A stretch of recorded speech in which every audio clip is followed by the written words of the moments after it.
There's another water tender on Powerhouse and 299. Proceed forward. Wow. Yeah, wow.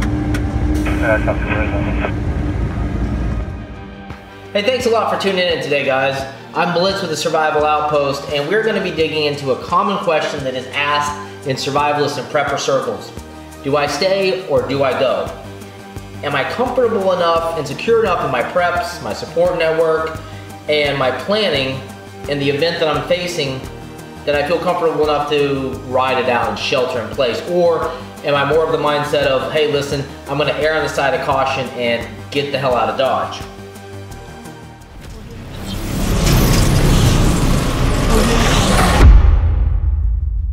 Audio jump.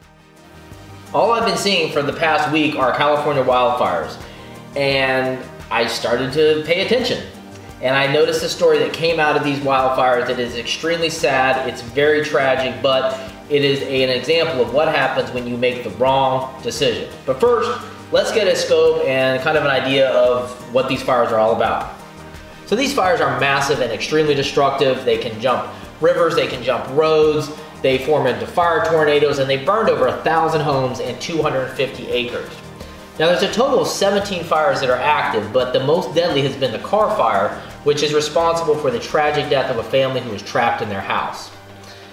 Let me give you a little background on the family now. We have a grandfather, a grandmother, and 2 great grandkids. The grandfather says that they never received an evac order, so they stayed in place. So we're looking at this here, 4 days into the fire, this family's still at their house, and the grandfather has a doctor's appointment in town. So he leaves the house to go to his doctor's appointment. Obviously, he felt comfortable enough to do that and left his wife and great-grandkids alone in the house.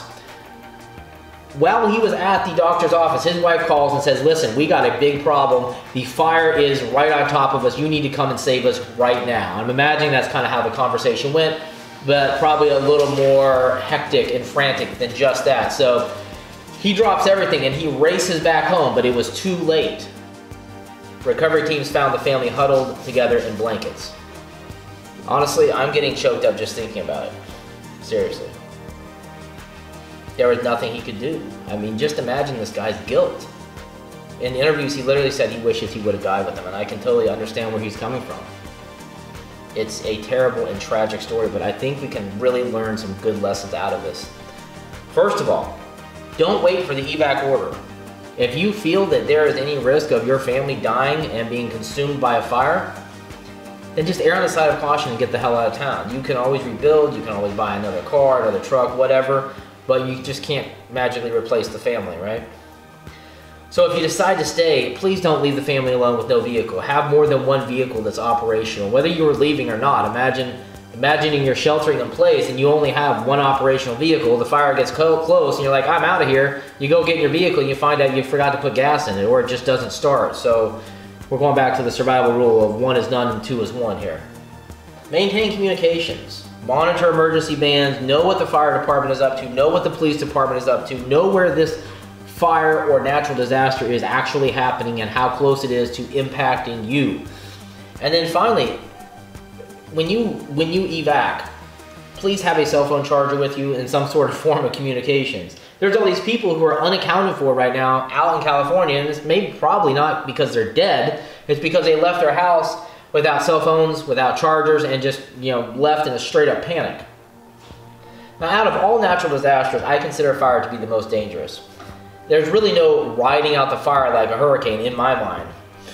Now, of course, many people have perfectly logical reasons for staying. Maybe maybe in this instance, this family had experienced fires for years and years and years, and they felt very comfortable with riding it out. But past experience is not always indicative of what's going to happen in the future, is it? Unfortunately. Now, another reason why people stay is, people want to protect their house. They want to protect their belongings. When people evac, one unfortunate thing is these neighborhoods are empty and looters come in. And they start breaking into houses, stealing cars, all that other kind of stuff. People want to maybe save their house from the fire and play firefighter. They jump on top of the roof with the garden hose out as the embers are falling everywhere and they're trying to save their house. And that works for some people. For other people, it doesn't. And it ends up in a tragedy like what we're talking about right now.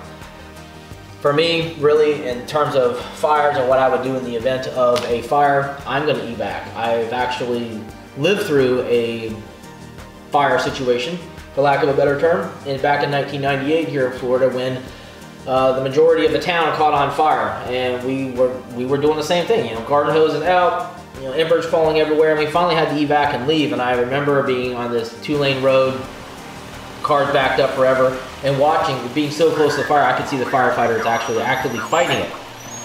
Very close to where the vehicle was, and thinking in my mind, like, wow, it would really suck if this fire broke through, because we're all gonna get burned just sitting here in our vehicles on the road.